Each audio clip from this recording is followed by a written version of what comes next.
할렐루야. 율레이프 한인교회 오신 여러분, 진심으로 환영합니다. 이제 다음 주면 학생 수들은 이제 학교를 가고 청년부도 이제 학교를 가고 새로운 것이 많이 시작되는데 우리 오늘 우리의 삶은 주님의 것이라는 고백을 하면서 시간 같이 읽었으면 좋겠습니다.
신앙 고백하시겠습니다. 전능하사 천지를 만드신 하나님 아버지를 내가 믿사오며 그 외아들 우리 주 예수 그리스도를 믿사오니 이는 성령으로 잉태하사 동정녀 마리아에게 나시고 본디오 빌라도에게 고난을 받으사 십자가에 못 박혀 죽으시고 장사한 지 사흘 만에 죽은 자 가운데서 다시 살아나시며 하늘에 오르사 전능하신 하나님 우편에 앉아 계시다가 저리로서 산자와 죽은 자를 심판하러 오시리라. 성령을 믿사오며 거룩한 공예와 성도가 서로 교통하는 것과 죄를 사하여 주시는 것과 오늘 다시 사는 것과 영원히 사는 것을 믿사옵나이다. 아멘. 이 시간 다 같이 자리에 일어나셔서 찬양하시겠습니다.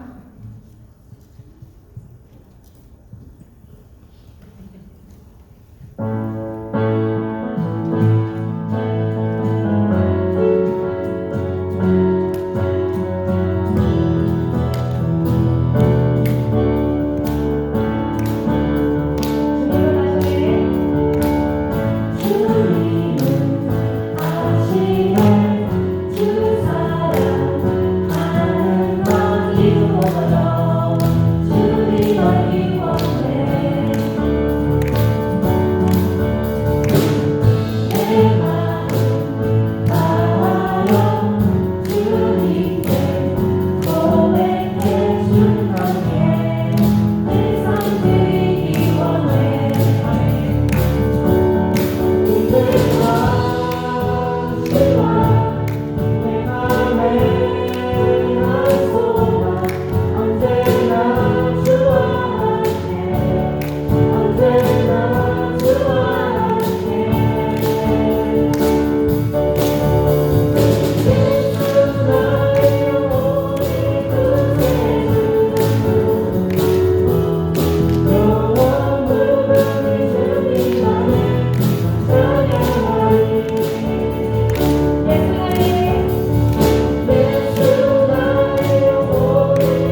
아멘.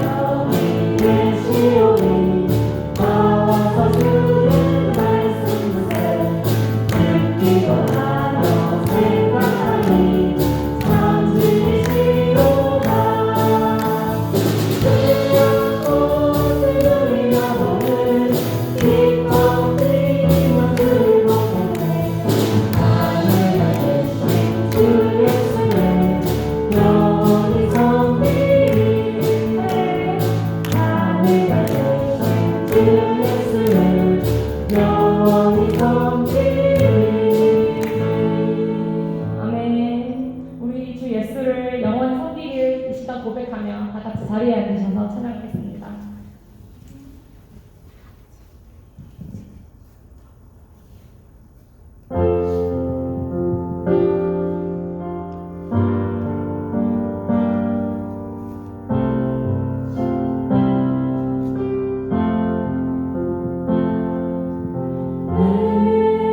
주를 가까이 하게 하는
다 같이 기도드리겠습니다. 오늘도 우리를 세상 속에 버려두지 아니하시고 주일을 맞아요 유랄프 한인교회라는 공동체를 주셔서 모이게 하시고 예배하게 하시니 감사드립니다. 코끝으로 숨쉬며 두 발로 땅을 걸어가는 순간순간이 기적임을 고백합니다. 어려운 바이러스 시기에 주님의 은혜 아래서 살게 하시며 우리는 감사하며 살지 못하였습니다. 우리가 받은 사랑과 축복을 생각하지 아니하고 불평과 원망과 함께 살았던 저희들입니다. 이 예배 시간에 앞서 회개하오니 감사가 넘치는 저희들의 삶이 되게 인도하여 주시옵소서. 때로는 인간의 힘으로 감당할 수 없는 고통과 아픔을 겪는 이들이 있습니다. 사랑의 주님, 그들을 붙들어 주시옵소서. 세상에 홀로 떨어져 있는 것 같고 세상에 홀로 살아가는 것 같은 지독한 외로움 속에 있을 때 그 힘든 순간에 주님, 사람들은 듣지 못하는 혼자만의 신음과 한숨을 들어 주시옵소서. 기회를 틈타 기도하기를 원합니다. 방법이 없기 때문에 포기하는 것이 아니라 하나님은 살아계시고 역사하심을 믿기 때문에 언제나 하나님을 바라보며 살아가는 삶이 되게 인도하여 주시옵소서. 우리는 할 수 없지만 하나님은 하십니다. 우리는 알지 못하지만 하나님은 이미 모든 방법을 아십니다. 하나님을 신뢰하게 인도하여 주시옵소서. 하나님, 이제 학생들이 새로운 학년을 맞이합니다. 새로운 환경에 적응하게 하시고 또 새로운 학년에 적응하게 하시고 학교에서 받는 수업들 가운데 지혜로 인도하여 주시옵소서. 받은 달란트 100% 활용하는 보람찬 학교 생활이 되게 인도하여 주시옵소서. 배울 수 있음에 감사하게 하시고 원하는 계획하는 모든 상황 속에 친히 간섭하셔 주님을 믿는 자녀로서 성장할 수 있게 우리 학생들을 인도하여 주시옵소서. 가을에 들어서는 9월 한 달 동안에 주님의 보호하심과 사랑 안에 거하기를 원합니다. 저희들의 가정에 가족들 한 사람 한 사람마다 주님의 길을 따라가는 저희들이 되게 인도하여 주시옵소서. 그리하여 복되고 형통한 가정을 이루기에 축복하여 주시옵소서. 오늘도 담임 목사님을 통해 선포되는 말씀에 성령의 감동이 있게 하시고 받은 말씀으로 또 한 주간 이 한 달을 살아갈 수 있는 힘되고 또 영혼의 양식되게 인도하여 주시옵소서. 주님, 아직도 저희는 코로나와 싸우는 힘든 시간을 보내고 있습니다. 교회와 세상 모두가 힘든 시기에 처해 있음을 주님께서 아시오니 하루속히 코로나 상황이 지나가고 주를 예배하기에 부족함이 없는 그날이 속히 오기를 간구합니다. 오늘도 여기까지 인도하심을 감사드리며 우리 주 예수 그리스도의 이름으로 기도드리옵나이다. 아멘.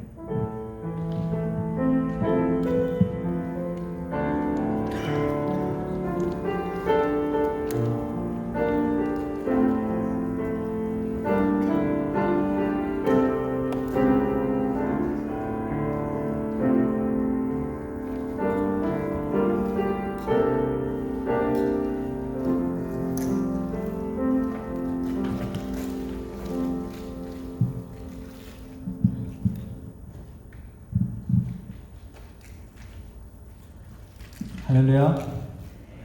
주님의 이름으로 뉴라이프 한인에 오신 여러분을 환영합니다.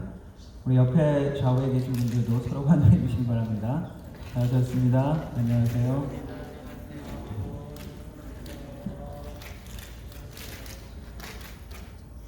예, 이제 이번 주에 우리 자녀들 다 개학하죠. 새롭게 시작하는 환경 가운데 건강할 수 있도록 안전 지켜주시고 하나님께서 그 학업 가운데서 함께 하실 수 있도록 기도하면서 시작하기를 바랍니다. 예, 실내 마스크 의무화가 시행되고 있는데 사실은 제가 오늘 여기 이쪽 캐네디언 교회 보니까 마스크 하신 분들도 있고 안 하신 분들도 있더라고요. 종교 모임에는 사실 맨디토리가 아니고 레커멘드라고 합니다. 하지만 우리 한국 사람들은 잘 지키니까 특별히 염려할 건 없을 것 같고요. 거리 두기를 지키기 힘들 때는 마스크를 해주시면 좋을 것 같습니다. 특별히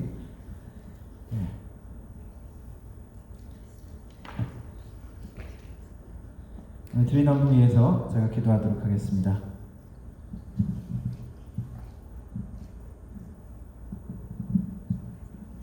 하나님 감사합니다. 오늘도 주님의 백성들 한자리에 모여 우리 하나님의 이름을 찬양하고 우리 주님께 우리의 마음을 드리며 우리의 삶을 드리며 우리의 정성을 고백하게 하시니 감사합니다.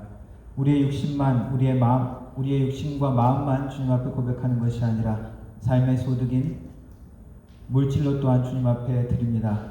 하나님 드려지는 손길 가운데 하나님 축복하시고 함께 하셔서 주님 앞에 드려질 때마다 우리의 헌신이 더욱더 깊어지게 하시고 주님을 신뢰함이 더욱더 깊어질 수 있도록 도와주옵소서.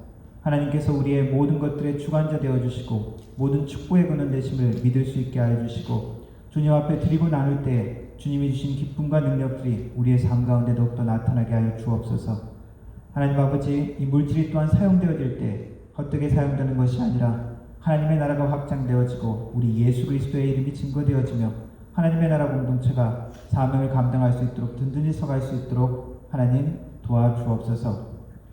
하나님 아버지, 오늘도 우리가 예배 가운데 나왔습니다. 우리의 마음과 정성을 주님 앞에 드릴 때 주님 우리 만나주시고 말씀 가운데 우리에게 말씀하여 주시며 찬양 가운데 우리의 마음이 주님 앞에 드려지는 주님과 만나는 귀한 시간이 되게 하여 주시고 우리 주님께만 영광 돌려지는 귀한 시간 되게 하여 주옵소서. 예수님의 이름으로 기도드립니다. 아멘.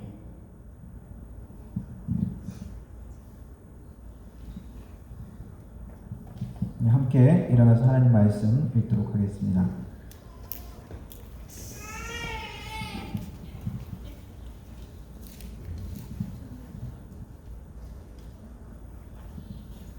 오늘 말씀은 에베소서 1장 1절부터 6절까지입니다. 함께 읽도록 하겠습니다. 하나님의 뜻으로 말미암아 그리스도 예수의 사도된 바울은 에베소에 있는 성도들과 그리스도 예수 안에 있는 진실한 자들에게 편지하노니 하나님 우리 아버지와 주 예수 그리스도로부터 은혜와 평강이 너에게 있을지어다. 찬송하려다 하나님 곧 우리 주 예수 그리스도의 아버지께서 그리스도 안에서 하늘에 속한 모든 신령한 복을 우리에게 주시되 곧 창세전에 그리스도 안에서 우리를 택하사 우리로 사랑 안에서 그 앞에 거룩하고 흠이 없게 하시려고 그 기쁘신 뜻대로 우리를 예정하사 예수 그리스도로 말미암아 자기의 아들들이 되게 하셨으니 이는 그가 사랑하는 자 안에서 우리에게 거저 주시는 바 그의 은혜의 영광을 찬송하게 하려는 것이라. 아멘. 예, 앉아주시고 앉아서 영어로 한번 읽어보도록 하겠습니다.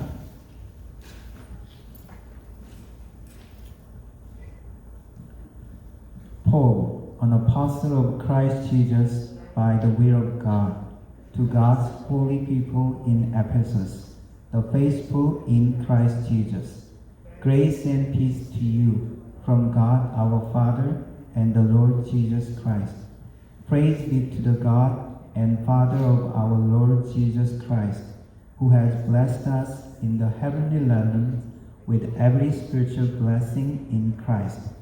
For he chose us in him before the creation of the world to be holy and blameless in his sight.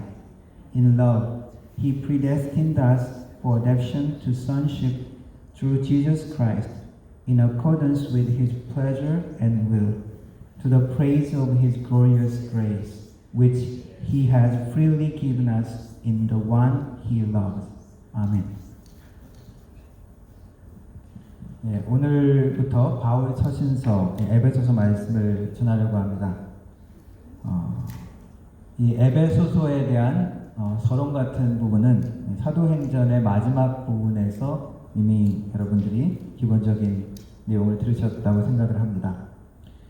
바울의 에베소서 선교는 사도행전의 마지막 부분에 나옵니다. 에베소서는 소아시아 지역에서 번창하고 풍요로웠던 도시 중에 하나입니다. 강을 끼고 있어서 동서양을 이어주는 무역과 교역의 중심지였고 부유했습니다. 동시에 또한 많은 우상들을 섬겼지만 특별히 그 중에서도 아데미 여신을 그 도시의 수호신으로 섬겼습니다. 그래서 그 유명한 7대 불가사의 중에 하나인 아데미 신전, 대리석으로 장식한 아주 거대한 신전이 있었던 곳으로 또한 유명합니다. 바울은 그 도시에 2차, 3차의 여행을 통해서 그 도시를 방문하고 그 도시에 복음의 씨앗을 심습니다.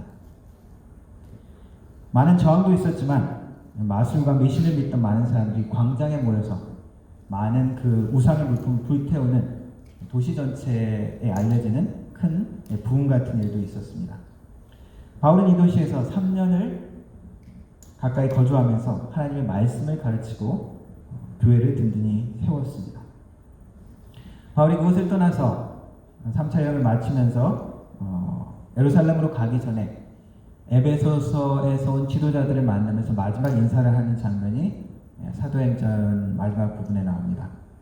이제 다시는 너희들 얼굴을 못 볼 것이다 라고 이야기하면서 눈물을 흘리면서 이별하는 그런 장면이 나오죠. 그 에베소서 교회에 쓴 편지가 바로 에베소에서 교회에 쓴 편지가 이 에베소서라고 할 수 있습니다.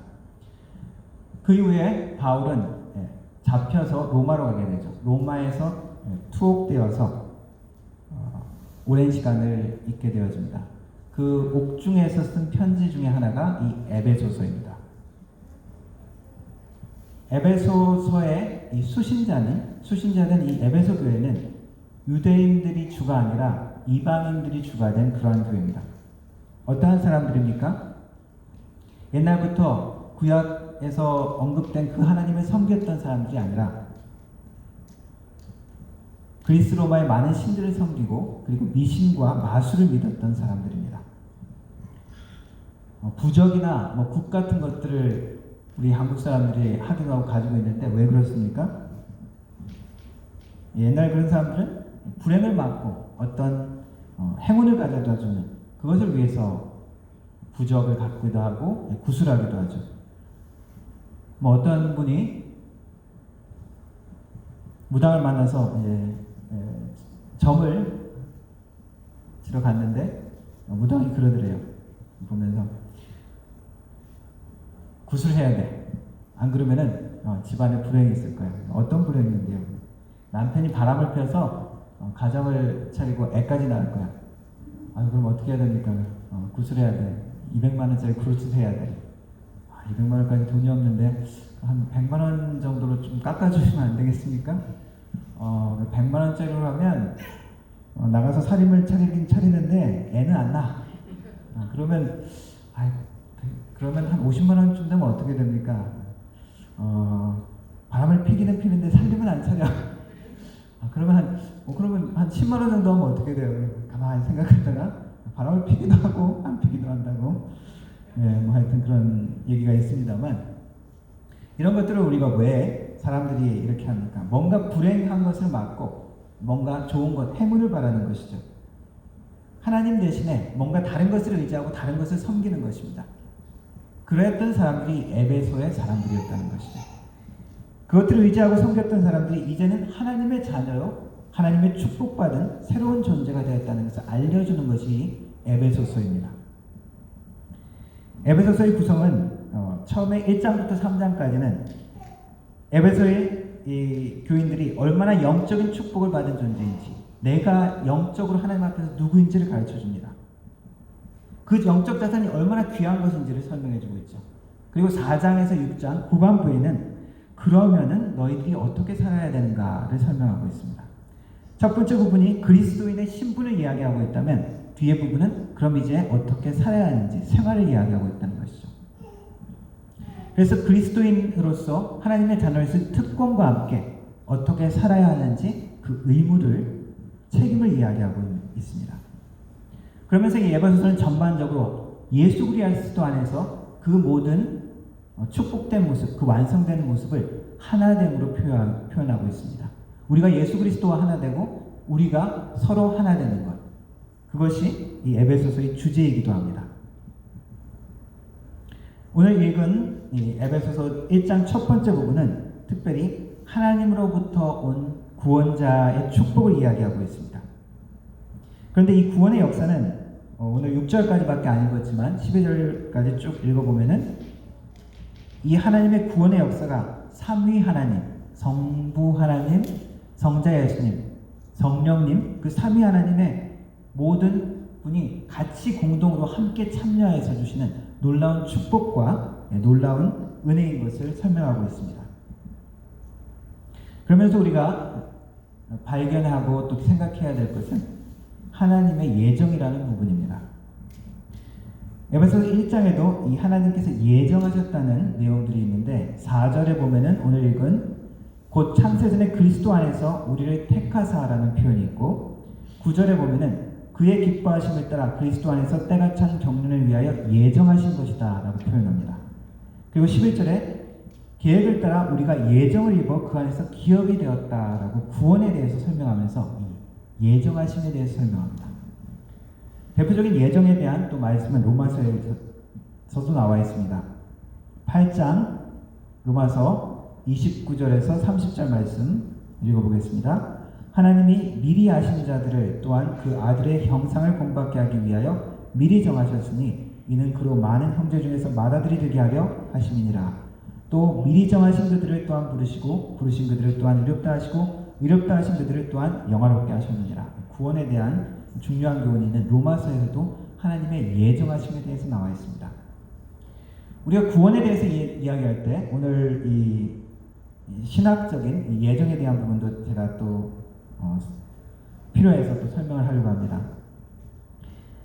예정에 대한 교리를 정리한 이 말씀이 바로 이 칼빈의 5대 교리 중에도 잘 나와 있는데 예정론 하면은 우리가 거부감이나 또한 오해가 또 많습니다.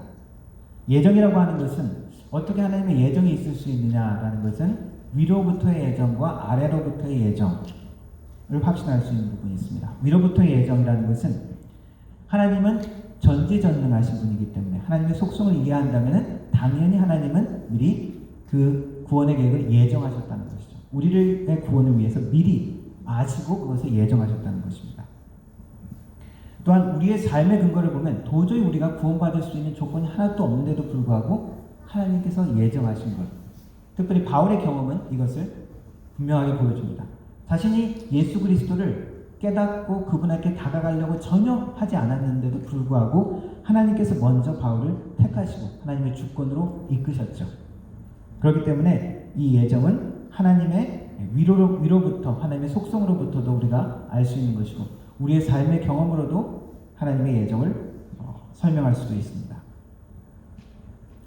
그런데 우리 교리로 이렇게 딱 교리로 어떤 것을 딱 정의로 딱 말을 하게 되면은 사실은 많은 설명들이 필요합니다. 그 말 자체로 시비를 걸 일이 참 많이 있죠.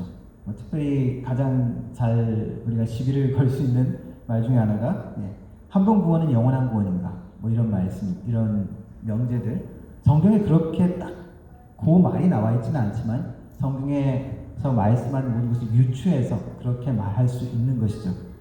그러나 한 번 구원은 영원한 구원이냐?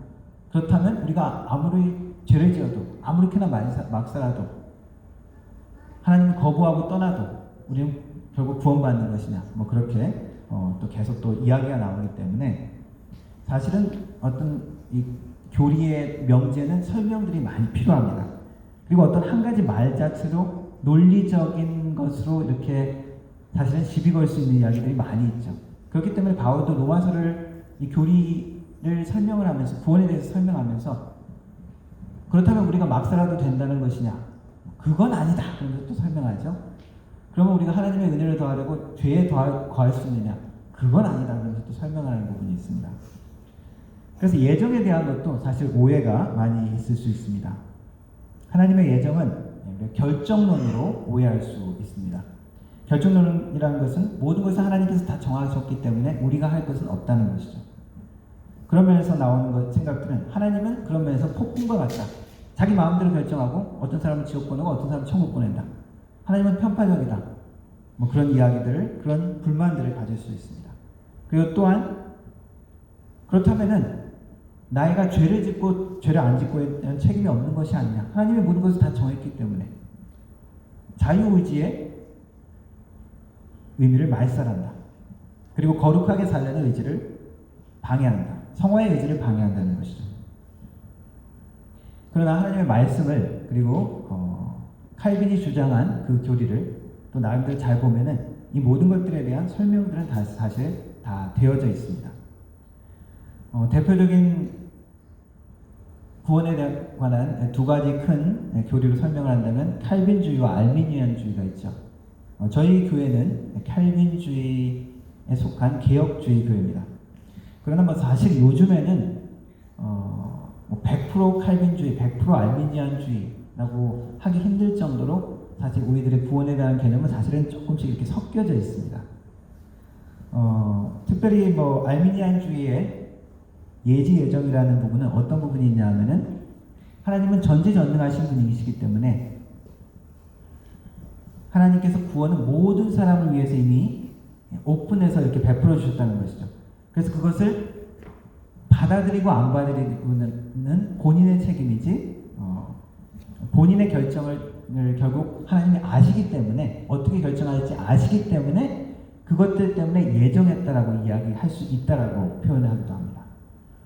뭐 그것도 뭐 일리가 좀 가기도 하죠. 그러나 그렇게 생각하면은 어쨌거나 이 구원에 대한 초기 기본적인 결정이 사람에게 있다는 부분으로 귀결되기 때문에 저는 그 부분에 대해서는 그렇게 동의가 완전한 설명은 아니라고 생각을 합니다.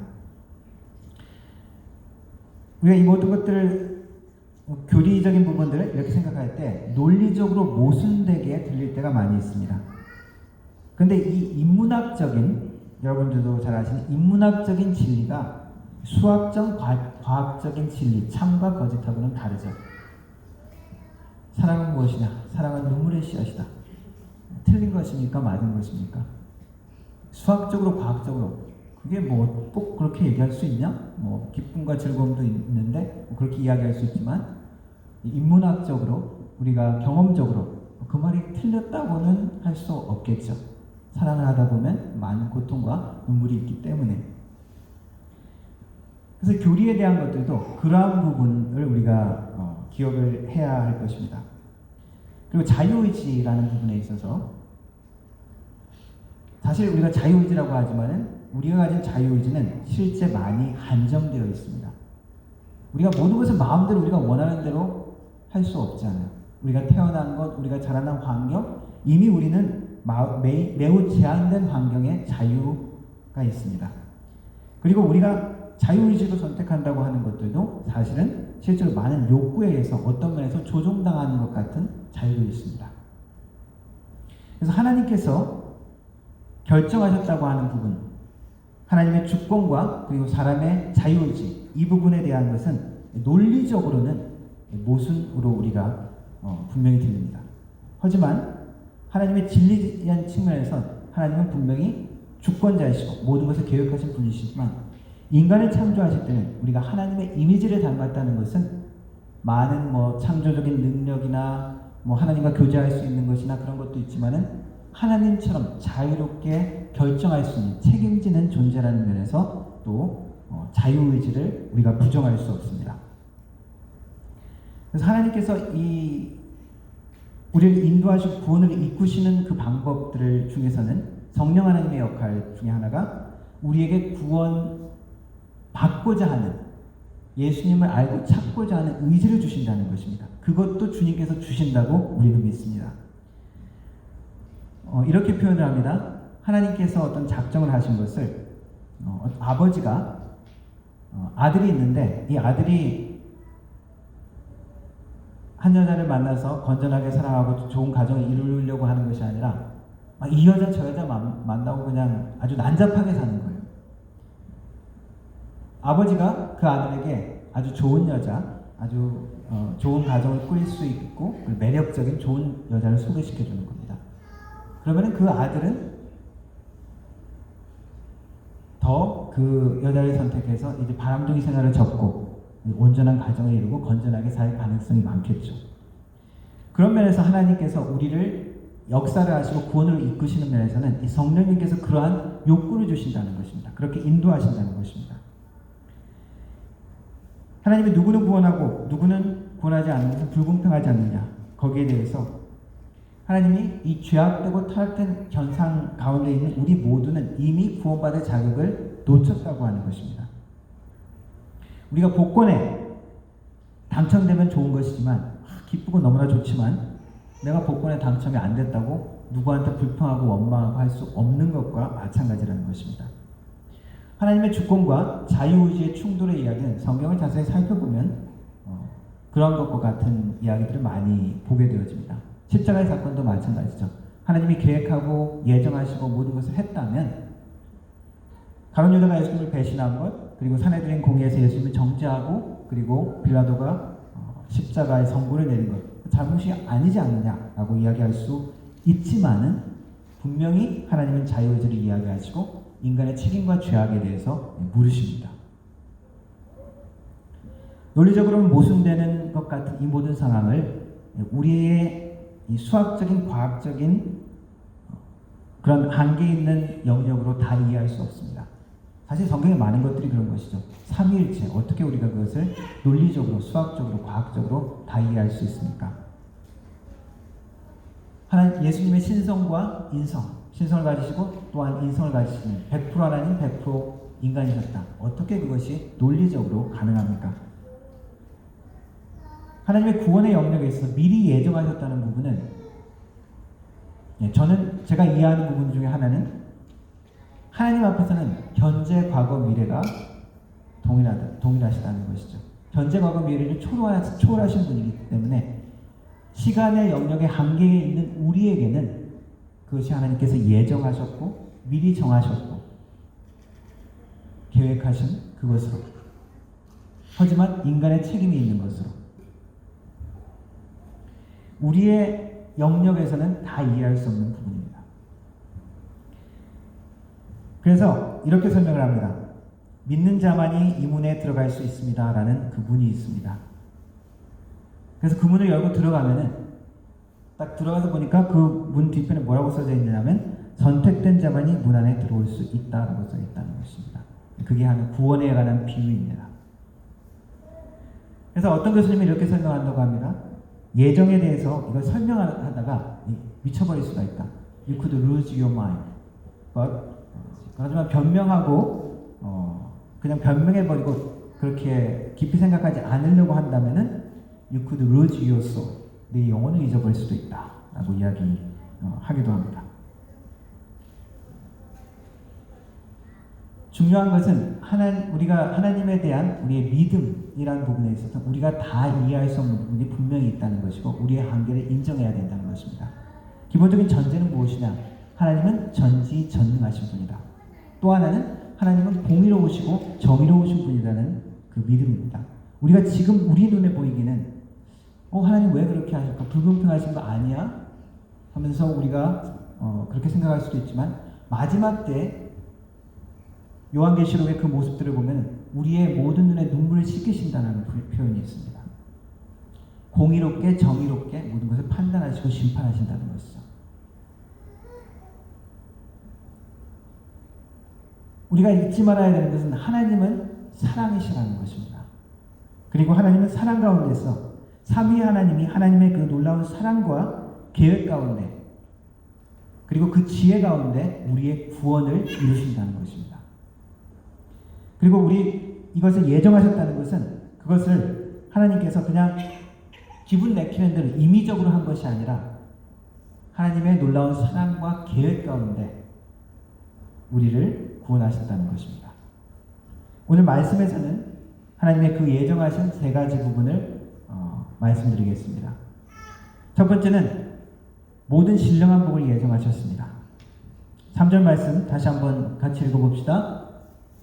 네, 앞에 성경 말씀 잠깐 비춰주시고요. 3절 말씀만 다시 한번 읽어봅시다.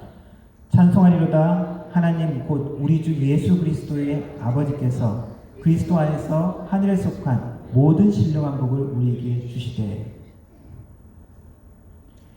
바울은 이 에베소서에 있는 우리 성도들에게 전한다라고 이야기하면서 첫 마디 중에 하나가 찬송하리로다입니다.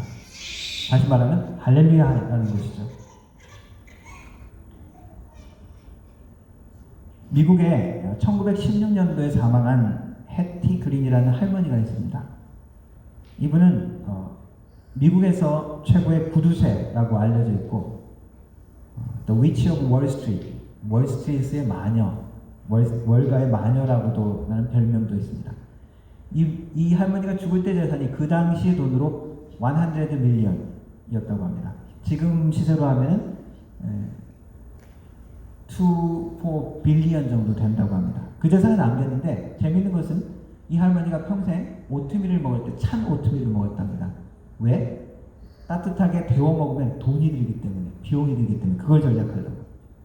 자기 아들의 다리가 절단됐는데 왜 그랬냐면은 공짜 치료소를 기다리다가 치료할 시기를 놓쳐버려가지고 결국 아들의 그 다리를 잘랐다고 합니다. 절대 비싼 옷은 안 입고 한 번 입은 옷은 낡을 때까지 계속 그것만 입었다고 합니다. 스킨밀크가 얼마나 돈의 가치가 있느냐 거기에 대해서 막 논쟁하다가 뇌졸중으로 쓰러져서 죽었다고 합니다. 이 할머니가 어떤 정신적인 문제나 집착이 있었는지는 모르겠지만 자신의 가진 것을 활용하지 못하고 불행하고 힘들게 산 대표적인 예입니다. 하나님이 우리에게 원하시는 것 중에 하나는 우리가 얼마나 영적으로 축복받은 존재이고 얼마나 영광스러운 존재인지 알기를 원하십니다. 바울은 그 영광스러운 그 부요함을 깨달은 사람입니다. 그래서 이 에베소서를 쓰면서 찬송하리로다 그러면서 시작을 하고 있는 것입니다. 세상의 복은 우리가 쉽게 볼 수 있습니다. 저 사람 돈 많이 벌었네, 복권 당첨됐네, 사업했는데 대박 터졌네, 쉽게 볼 수 있습니다. 그러나 영적인 우리의 축복은 눈으로 쉽게 볼 수 없기 때문에 깨닫지 못할 때가 많이 있습니다. 우리가 복권에 당첨되거나 누가 큰 돈을 준다면 아주 1 밀리언 정도 되는 돈을 준다면 아주 감사하고 고맙고 황송하겠죠. 아주 기쁘고 즐거울 것입니다. 영적인 우리의 즐거움, 영적인 우리의 부요함도 알고 깨닫기 원한다는 것입니다. 하나님이 주신 복을 깨닫지 못할 때 우리는 그 할머니처럼 우리는 여전히 우리가 불행한 자로, 여전히 우리가 가진 것을 활용하지 못하는 자로 살 수밖에 없습니다. 할렐루야라고 우리가 인사를 하죠. 우리 주님을 찬양합니다. 왜 우리가 그렇게 인사를 하고 찬양을 합니까?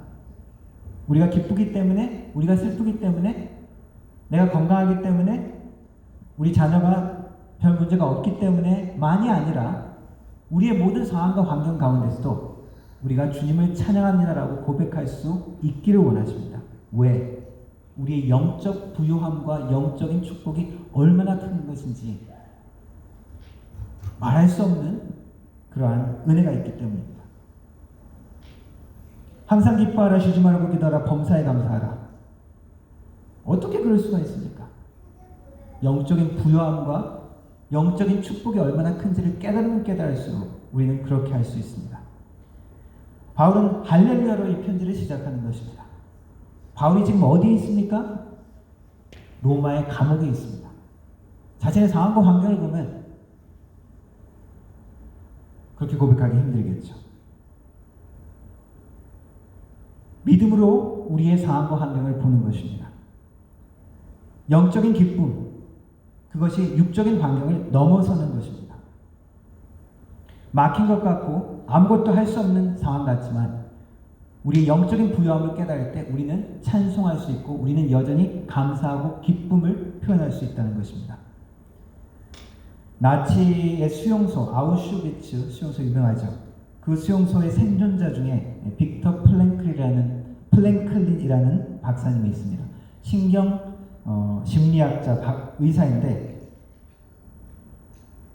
이분의 얘기가 무엇이냐면 나치 그 수용소 아우슈비츠의 수용소에 자살하는 사람보다 복지국가 오스트리아에서 자살하는 사람이 더 많다는 것입니다. 삶의 의미를 발견하지 못하면 죽는다는 것입니다. 이분이 자신의 그 아우슈비츠의 경험을 썼는데 추운 겨울에도 9명에게 담요 2장을 내어주면서 그냥 자라고 하는데 그 공간도 너무 좁아서 똑바로 누울 수도 없고 옆으로 다 이렇게 누워서 잠을 자는 그런 환경이었다고 합니다. 비타민 영양실조로 사람들이 죽어나가기도 했고 하지만은 놀라운 것도 많이 발견했다고 합니다. 밖에서는 도저히 잠을 못 자고 거의 불면증에 시달렸던 사람이 거기에서는 옆에 사람이 그렇게 크게 코를 고는데도 잠을 자더라는 겁니다. 그리고 막 일을 하고 작업을 하면서 찰과상이 나고 막 그 찢어지고 그렇게 하는데도 곱는 사람이 없더라는 거예요. 이분이 이제 의사였던 경험 때문에 시체 처리 담당을 계속 했었는데 재미있는 것 중에 하나는 크리스마스가 다가오면 사망자가 급격하게 줄어든다는 거예요. 근데 크리스마스가 딱 지나면은 사망자가 갑자기 늘어났다는 거예요. 그러다가 다시 이제 평년 수준으로 쭉 돌아온답니다. 이분이 발견한 것은 그 사람들이 왜 그랬냐 하면 크리스마스쯤에는 전쟁이 끝날 것이다 라는 희망 그리고 그런 소문들을 듣고 희망을 가진다는 거예요. 그래서 그 희망이 그 죽음을 연기하는 것처럼 보이더라는 것입니다. 바뀌지 않는 환경과 조건 그러나 우리가 어떻게 반응할 수 있느냐는 우리의 마지막 자유라는 것입니다. 우리가 그 환경을 어떻게 대할지는 끝까지 우리가 선택할 수 있는 마지막 자유로 있는다는 이야기를 했습니다. 그래서 상황을 어떻게 바라보느냐에 따라서 희망을 잃느냐 잃지 않느냐에 따라서 사람이 죽을 수도 있다는 것이죠. 그래서 이분이 제시한 심리 치료 기법 중에 로고테라피라는 게 있습니다. 어떤 상황에 대해서 그 의미를 발견하는 것을 통해서 심리적인 문제를 치료하는 것입니다. 스포츠 심리학자인 스탠 비첨이라는 박사는 이런 그 연구 결과를 발표했습니다. 신체보다 신념이 더 중요하다. 선수들을 코치하면서 신념을 따라서 그 사람이 가진 지금 신념, 믿음에 따라서 신체 역량이나 기록이 차이 나는 것을 실제적으로 조사하고 발표했습니다. 대부분이 자신의 능력을 과소평가하기 때문에 이루지 못하는 게 많이 있다는 것이죠. 신앙이 없는 사람도 삶의 의미와 연결된 신념이나 믿음의 중요성을 알고 있습니다. 그것이 우리의 삶에 얼마나 큰 영향을 미치고 우리의 삶을 바꿀 수 있는지 알고 있습니다. 그리스도인은 우리는 어떻습니까? 예수 그리스도 안에서 하나님 안에서 성령께서 도우시는 그 구원의 은혜가 얼마나 큰 것인지 깨달을수록 그것을 우리가 영적인 눈을 떠서 보면 볼 수 있을수록 우리는 그 영적인 부요함을 누릴 수 있습니다. 우리의 삶은 달라질 수 있다는 것입니다. 우리의 믿음뿐만 아니라 실제적으로도 또 역사하시는 분이 우리 주님이시기 때문에 사막의 길을 내시고 불가능을 가능케 하시는 분이 또 하나님이신 것을 우리는 믿기 때문에 우리는 좌절할 필요가 없다는 것입니다. 또 주님께서 예정하신 것은 우리를 거룩하고 흠없게 하실 것을 예정하셨습니다. 1절부터 2절 다시 한번 읽어보겠습니다. 하나님의 뜻으로 말미암아 그리스도 예수의 사도된 바울은 에베소서에 있는 성도들과 그리스도 예수 안에 있는 신실한 자들에게 편지하노니 하나님 우리 아버지와 주 예수 그리스도로부터 은혜와 평강이 너에게 있을지어다. 4절도 한번 읽어보겠습니다. 곧 창세전에 그리스도 안에서 우리를 택하사 우리로 사랑 안에서 그 앞에서 거룩하고 흠이 없게 하시려고 하나님은 우리를 거룩하고 흠없게 하실 것을 예정하셨습니다. 여기서 이 에베소 교회를 부르는 바울의 표현 중에 하나, 성도라는 표현이 있습니다. 우리 믿는 자들 신자라고 부르기도 하고 크리스찬이라고 부르기도 하고 예수의 제자라고 부르기도 하는데, 성도라고 표현하는 것은 어떤 의미가 있습니까? 거룩한 무리라는 뜻이죠. 거룩한 사람, 성인들이죠. 세인트. 가톨릭 교회에서는 이 성인들이 있습니다. 성인들은 뛰어난 덕행과 함께 2차례 이상의 기적을 행한 것이 입증되면은 이 교황청에서 쭉 나와서 그것을 조사를 하고 의사와 병리학자들까지 같이 참여해서 진짜 기적을 일으켰는지 그것을 조사한다고 합니다. 순교자들은 그 기적을 일으키는 것을 예외고, 그래서 그것들이 심사를 통과하면 이 사람들은 성인으로 추대한다고 합니다. 우리 개신교에서는 성경적인 근거가 약하다고 해서 성인들을 인정하지 않죠. 하지만 우리 개신교 사람들도 거룩한 사람이라는 개념을 가질 때가 있습니다. 특별히 누구를 그렇게 생각합니까?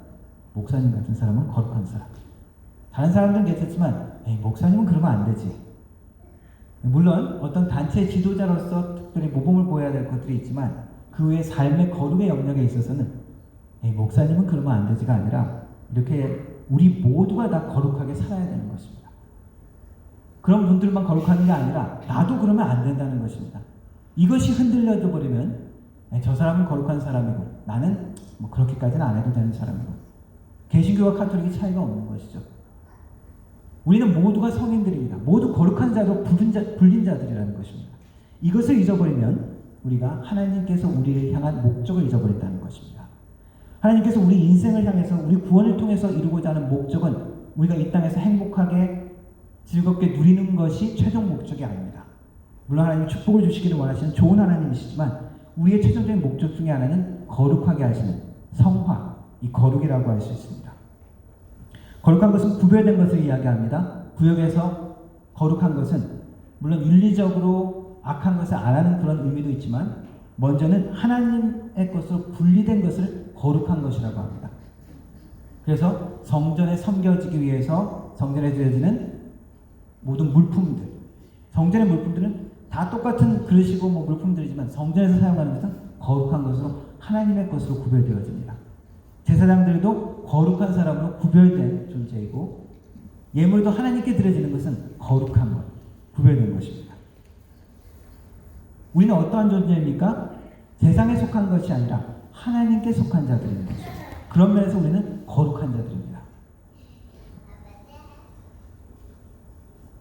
그러나 우리의 삶 가운데 거룩하게 살지 못한다면, 하나님의 거룩을 우리의 삶 가운데 나타내지 않는다면 사람들은 생각할 것입니다. 믿지 않는 자들 우리의 모습 가운데 저 사람들 보면은 하나님이 없는 것 같이 특별하게 그렇게 열심으로 거룩을 지키려고 구별된 삶을 안 사는 것 같네. 그들이 어떻게 우리의 모습을 통해서 하나님을 볼 수 있겠습니까? 거룩은 하나님께서 우리의 삶을 예정하시고 만들어가는 부분입니다. 그것을 잊어서는 안 됩니다. 또한 하나님께서 우리에게 예정하신 것은 우리를 아들 되게 예정하셨습니다. 딸이 아니라 아들 되게 하셨습니다. 우리 모두는 영적으로 아들입니다. 그 의미는 하나님의 기업, 하나님의 그 모든 것들을 상속받을 권리가 있다는 것입니다. 5절부터 6절 다시 한번 읽어보겠습니다. 그 기쁘신 뜻대로 우리를 예정하사 예수 그리스도로 말미암아 자기의 아들들이 되게 하셨으니 이는 그가 사랑하는 자 안에서 우리에게 거저 주신 바 그의 은혜의 영광을 찬송하게 하려는 것이라. 하버드의 연구진들이 75년 동안 700명의 남성을 추적하면서 조사한 것이 있답니다. 우리를 행복하고 건강하게 만드는 것은 무엇인가? 인간에게 중요한 것이 무엇인가? 젊은 시절에는 부와 명예를 더 중요시하고 우선시한다는 것입니다. 사회도 그렇게 이야기를 하고, 하지만 그 쭉 75년 동안 지금도 연구하고 있는 것이죠. 그 결과, 지금까지 연구의 결과는 무엇이냐면 진정하게 우리를 행복하고 건강하게 만드는 것은 좋은 관계라는 것입니다. 어떻게 관계들을 주위의 사람들과 이루어가느냐, 그건 어떤 많은 숫자가 아니라 질이 더 중요하다는 것이죠. 하나님은 우리를 공동체와 함께하는 존재로 부르셨습니다. 그리고 하나님과 교제할 수 있는 존재로 만드셨습니다. 우리는 사랑받고 그리고 사랑하는 존재로 지음을 받았습니다. 하나님과 우리의 관계 가운데서 그것을 대표적으로 보여주는 예가 우리를 아들로 삼으셨다는 것입니다. 사람과의 관계는 깨질 수도 있고 오해받을 수 있고 오해할 수도 있고 상처를 주고 또한 아픔과 괴로움을 줄 때도 있습니다. 그러나 하나님과의 우리의 관계는 새로움을 주고 치유함과 생명을 주는 관계입니다. 우리는 원래 하나님의 자녀가 아니었지만 하나님의 자녀됐다는 것을 이 에베소 교회에 바울은 특별하게 가르쳐주고 있습니다. 에베소 교회 사람들은 누구였습니까? 유대인이 아니었죠. 이방인이었습니다. 우상을 섬기고 그리스 로마 신을 섬겼던 자들, 이제 너희들이 하나님의 아들, 하나님의 자녀가 되었다고 이야기하는 것입니다. 하나님의 아들로 입양하신 것입니다. 3명의 아이를 입양한 이설아라는 작가분의 이야기를 읽었습니다. 3명의 아이를 입양했는데 2008년도, 10년도, 13년도에 걸쳐서 생후 37개월 된 아기, 그리고 5살 된 아기, 그리고 좀 또 나이가 있는 아이를 이렇게 입양을 했다고 합니다. 첫 번째 아기는 갓난아기, 신생아를 입양해서 솜사탕, 그 표현이 그렇습니다. 솜사탕처럼 곱고 바라보기만 해도 달콤한 향이 나는 예쁜 아기였다. 그런데 특이한 것은 특별히 주목할 만한 것은 두 번째 아이를 입양할 때의 일입니다. 이분이 입양 부모 모임을 참여하고 그것을 또 진행하면서 신생아가 아닌 아이들은 비교적 좀 큰 아이들은 입양의 기회가 좀 없다는 것을, 입양의 기회에서 떨어져 나간다는 사실을 알았습니다. 그래서 거기에 도전을 해보고 싶은 마음, 감동의 마음으로 나름대로 시도를 했다고 합니다. 남편과 함께 인천에 있는 보육원을 방문해서 5살짜리 아이를 만났습니다. 근데 표현이 그렇습니다. 초라하고 어둡고 왜소한 아이가 나타나자 마음이 확 다쳤다. 자기가 생각했던 가정, 아름다운 가정의 모습과 이 아이가 너무 어울리지 않다는 것이죠. 아이의 모습을 보고 당황했지만 그 당황한 자신의 모습을 보고도 또 당황했답니다. 놀란 가슴을 가지고 돌아오는데 하나님이 그렇게 말씀하시는 것 같더래요. 네가 원했던 건 뭐냐? 하나님 왜 저 아이를 내 앞에 보내셨습니까? 그런 기도도 했지만 그냥 없었던 일로 하긴 도저히 할 수 없다는 마음이 들고 기도하면서 내가 이 아이를 거절한다면 어떻게 내가 입양 부모라고 할 수 있을까? 라고 하면서 기도하면서 하겠다고 결심을 하고 그 아이를 만납니다. 사랑을 고민한 끝에 다시 만나기로 갑니다. 그런데 이번에는 그 아이가 이 부부를 거절합니다. 한두 시간이나 밖에 보육원에서 기다리고 있는데 울면서 떼쓰면서 만나고 싶지 않다고 거부를 하더라는 거예요. 아니 내가 이렇게 결심하고 이렇게 나왔는데 괘씸하게 이런 마음이 순간 들기도 했지만 다시 마음을 고쳐먹고 매주 그 아이를 만나러 갔다고 합니다. 4월달에 처음 만났는데 크리스마스쯤 됐을 때야 이 아이가 마음의 문을 열고 크리스마스 선물처럼 받아들이더라는 이야기를 했습니다. 이분의 얘기가 엄마 아빠가 된다는 것은 후원자 이상의 깊은 관계가 되는 것을 말한다. 입양의 결과가 어떤 변화나 감사함의 표현이 아니라 불평이나 원망이라 하더라도 그것을 받아들일 수 있는 관계다. 하나님께서 우리를 하나님의 자녀로 삼으셨을 때 어떠한 마음을 가지셨을까요? 우리가 부모 되면은 어떻습니까? 자녀가 불평하고 원망할 때가 있죠. 아니 왜 나를 낳았어요? 누가 낳으려고 했어요? 이렇게 할 때가 있죠. 그러나 그렇게 불평하고 원망할 수 있는 것도 그 자녀의 특권입니다. 자녀되면 특권이라는 것이죠. 부모 되면 마음은 무엇입니까? 그 모든 것도 다 받아주는 것입니다. 포용하는 것입니다. 평생 함께 지낼 것을 각오하는 것이 이 입양이라는 것을 통해서 하나님께서 우리를 받아들이시고 우리를 자녀로 받아들이신 주님의 마음과 그 인내와 그 사랑과 그 결심과 하나님께서 느끼시는 그 아픔, 우리에게 거절당하시고 우리에게 배반당하시는 그 아픔 가운데서 우리를 붙드시는 그 하나님의 사랑과 예정이 무엇인지 우리는 기억해야 합니다. 구약 말씀을 보면 그런데 말입니다. 그런 표현들이 있습니다. 호세아서 같은 데서는 내 자식이 지식이 없음으로 망하는도다. 내가 지식을 버렸으니 나도 너를 버려 내 제사장이 되지 못하게 할 것이요 내가 내 하나님의 율법을 잊어버렸으니 나도 내 자녀를 잊어버리리라. 하나님의 이러한 협박 경고가 너무나 많죠. 그리고 하나님 불순종한 이스라엘은 결국 멸망당하고 포로가 되었죠. 그러나 하나님의 전체적인 구원의 계획의 모습을 우리는 한 그 세대만 보는 것이 아니라 구약 전체를 보면 어떻습니까? 하나님은 회복하시고 구원하시는 것이죠. 그리고 그것 때문에 예수 그리스도를 보내신 것입니다. 하나님의 예정은 그분의 사랑과 그분의 인내와 우리를 만들어 가시는 그분의 열심 가운데 이루어지는 것입니다. 우리가 기억해야 할 것은 하나님께서 창세전부터 오래전부터 우리에게 준비하시고 우리에게 주시기를 원하시는 것은 모든 신령한 복으로 우리에게 만나기를 준비하시고 예정하셨습니다. 또한 우리를 그냥 대충 아무렇게 사는 존재가 아니라 거룩하고 흠없는 주님의 자녀로 하나님의 아들로 왕의 자녀 같은 그런 영광스러운 존재로 만들기를 예정하고 계시고 만들어가고 계십니다. 그런 하나님의 열심과 마음과 사랑 가운데 이 바울의 고백처럼 찬송하리로다 하는 그런 찬양과 감사와 기쁨의 고백이 우리의 삶 가운데 나타나기를 주님의 이름으로 축원합니다. 기도하겠습니다. 하나님 감사합니다. 주님의 놀라운 사랑으로 성부 아버지 하나님의 놀라운 계획으로 오랜 참으심으로 일하심으로 성자 예수님의 십자가의 희생으로 우리를 주님의 자녀로 주님의 아들로 거룩한 자로 부르심을 감사를 드립니다. 우리가 어떠한 존재인지 잊지 말게 하시고 감사하게 하시고 기억하게 하셔서 하나님의 사랑으로 이 땅을 살아가게 하시고 그것을 증거하는 우리의 삶이 되게 하여 주시며 우리의 삶을 통해서 하나님이 우리와 함께 하여 주시고 우리의 교회가 주님 안에서 하나됨이 나타날 수 있도록 하나님 도와 주옵소서. 예수님의 이름으로 기도합니다. 아멘.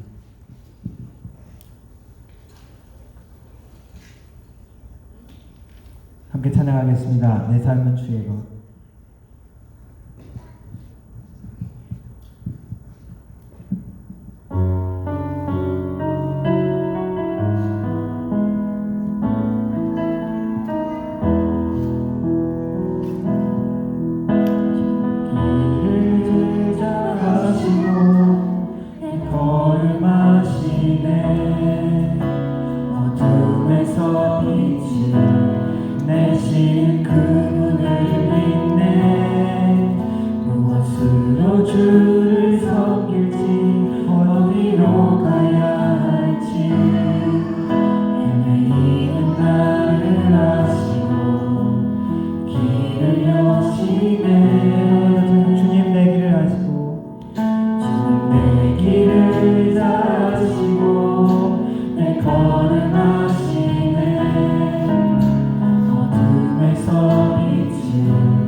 지금은 우리 주 예수 그리스도의 은혜와 성부 하나님의 놀라우신 사랑과 성령 하나님의 위로 교통 충만하신 은사가 하나님의 예정받은 귀한 존재인 것을, 하나님의 모든 신령한 축복을 받은 존재인 것을, 주님의 자녀로 거룩한 자로 부르신 것을 기억하기를 원하는 머리 숙인 우리 모든 성도들 머리 위에, 그 가정과 일터와 교회 위에 영원토록 함께 하실지어다. 아멘.